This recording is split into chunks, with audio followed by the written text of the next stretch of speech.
మనిషికి చావు లేదని నిరూపిస్తాం, ఏ విధంగానే సరే నిరూపిస్తాం.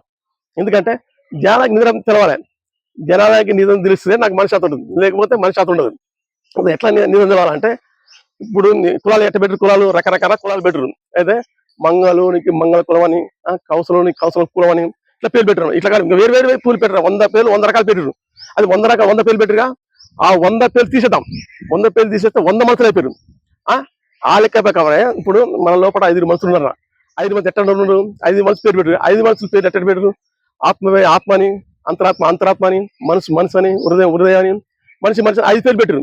ఈ 5 పేర్లు మనం తీసేద్దాం. 5 పేర్లు తీసేస్తే ఏముంది అక్కడ, 5 ఆత్మలు ఉంటాయి. 5 ఆత్మలు కలిసి ఒక్క ఆత్మ అయింది. ఆ ఒక్క ఆత్మే మనిషి. మనిషి పెడతారా, మనిషి పెట్టలేడు, దేహాన్ని పెడతాడు కానీ మనిషి పెట్టలేడు. ప్రపంచ దేశాలు ఎవరైనా సరే మనిషి చూపెట్టలేడు.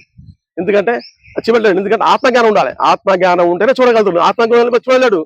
నచ్చితే లైక్ కొట్టండి, సబ్స్క్రైబ్ చేసుకోండి.